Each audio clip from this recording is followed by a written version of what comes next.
We are honored to have with us today a distinguished author. His imaginative storytelling, blending mythology with fiction, has given us a gripping narrative that transcends time and cultural boundaries.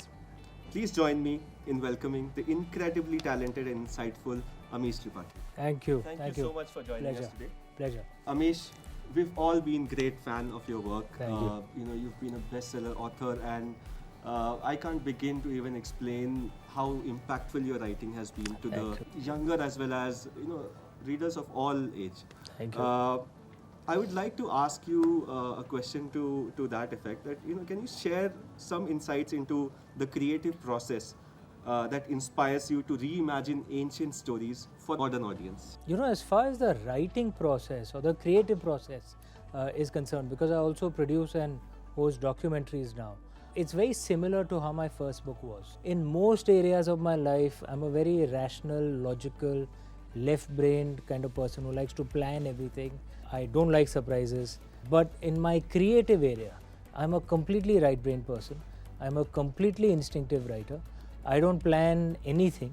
I don't make story flows. I don't make character charts. And my books are all interconnected. The Shiva Trilogy is 3 books, Yes. Reasonably long books, all connected to each other.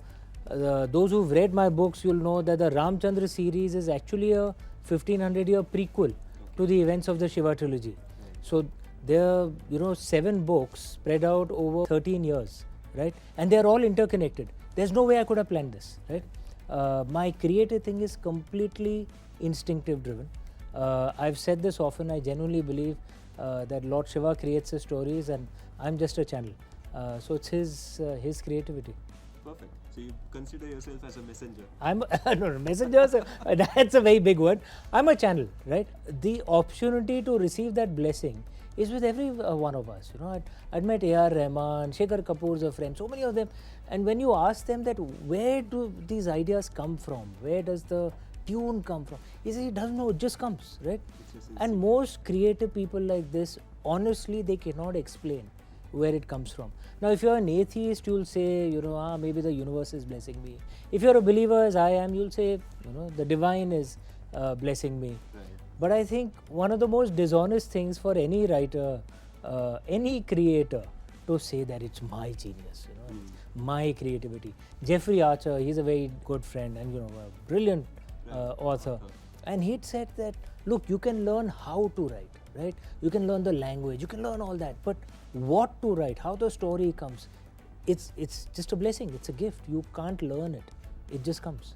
So Amish, since you mentioned that your writings are inspired by your instincts, right? You don't really plan these things out; it just comes to you. I plan everything in my life outside of my creativity. Outside of your creativity. In the times that we are living in, hypersensitivity, people are getting offended about things. How do you balance, your writing then? How much of it is mythology? How much of it is, the real world? And how does it address the modern audience? Genuinely, if you want to write books on subjects like the one I write on, there's no better country than India to do it. I genuinely believe that. If you write with respect, people may agree or disagree, but if you write with respect, you'll notice there's usually never any controversy, right? You can have a different interpretation. That's not really a problem.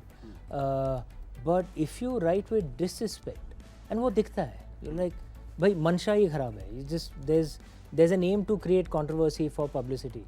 Then it does create controversy. And we've seen that. But the proof of the pudding is in the eating. Yeah, my books, from what my publisher tells me, they've sold some 7 million copies till now. You can Google me. I've been around for 13 years now in the writing space. You won't find any controversy, right? And this, to me, this is not a credit to me. This is a credit to Indians. Right. It's the way we are. You can have a different interpretation as long as you write with respect. There is no problem. And why are we so used to different interpretations? And you'd think, for example, that the Lakshman Rekha is there in the Ramayana. Why you would believe that is because you saw it in a television serial in the 1980s. That television serial of the 1980s based the Lakshman Rekha on an interpretation of the Ramayana written in the 16th century by Goswami Tulsidas ji, the Ramcharitmanas. The original Valmiki Ramayana has no Lakshman Rekha. Correct? It doesn't, right? Now, this is just one small example.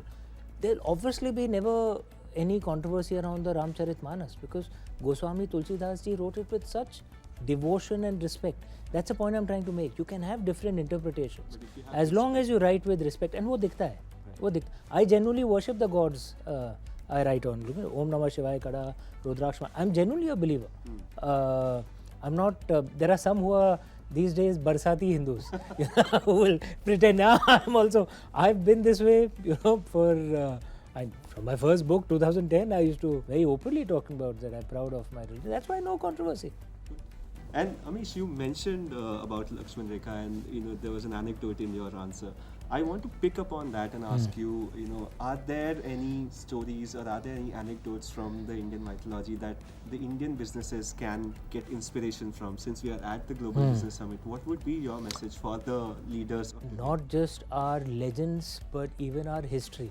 One of the things that, unfortunately, the way history has been taught to us, right? Because our history books are so Delhi focused, Delhi and Northwest India focused, right? Many modern Indians assume that we were always an agrarian culture and we were always worried about invasions from the Northwest. That's all that apparently our history was about. When in actual fact, India was amongst the greatest seafaring powers in the world for most of human history. We had the largest ports both on the west coast and the east coast.